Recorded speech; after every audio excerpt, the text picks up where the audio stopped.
How do we connect winter sports, handkerchiefs, a Filipino children's game, and the Olympics?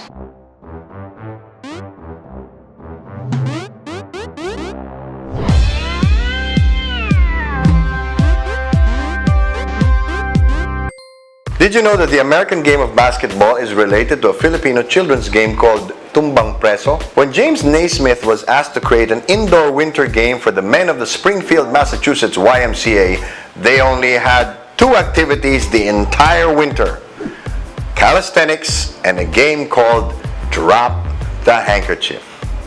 Well, Naismith wanted to elevate the goal to avoid the players hurting one another like they do in American football.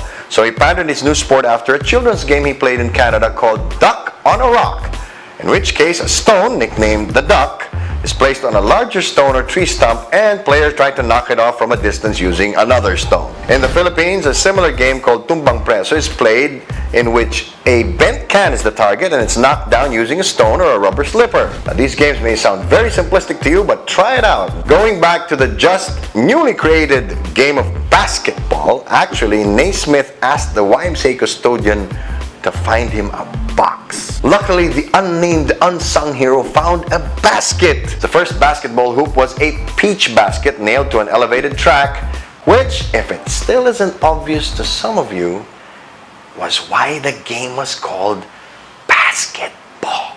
Mind-blowing, isn't it?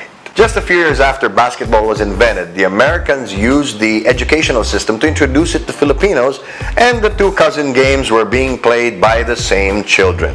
In 1936, basketball was introduced in the Berlin Olympics. The first Philippine team going there spent 3 weeks on a ship to France just to land somewhere in Europe. There was no rice on board, they got seasick every day, their ball fell into the sea. Talk about service to the country. Why sea travel then, you might ask? Well, today we largely take international air travel for granted. Most major cities in the world are just a few hours away. But back in the 1930s, although you could already do that, the concept was still novel, so it was a very expensive means of travel. During the early stages of air travel, Imperial Airways was Britain's shuttle connection to the rest of the world. The longest flights of Imperial Airways could span over 12,000 miles and cost as much as $20,000 when adjusted for inflation. That one trip could buy you a Honda Civic, 3 Kawasaki Ninja bikes, 74 PS4s bundled with Uncharted 4, or, and this is my personal favorite, 2,222 packs of frozen meatballs.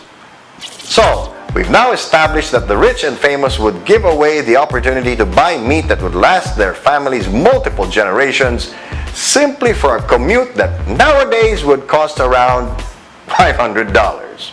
Why? Because at that time, air travel gave them the adventure no means of transport could ever equal. I mean, air travel back then would go for around 8 days, but that was light speed back then. Going back to the Philippine basketball team that's still at sea going to the Berlin Olympics, after their 3 weeks spent on a ship, they suffered for another week crammed in boxcars on a train to get from France to Germany. Despite being cheated twice by the organizers, the Filipinos, nicknamed the Islanders for the Philippine Islands where they came from, finished in 5th place. Until today, that is still the highest finish of any Asian team in Olympic basketball history. Of course, it still took them another month to get back home. Ironically, the Philippines has never qualified for Olympic basketball since 1972. And that's the first episode of Flip Lab, where we connect the dots of every when and everywhere and bring it home to the Philippines.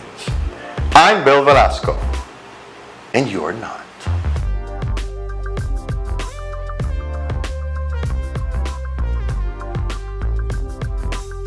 By the way, you might have noticed how comfortably I've been sitting in this chair while handing you out information candy wrapped in bite-sized episodes.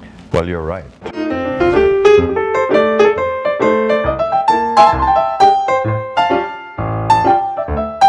But it's not just about comfort for me.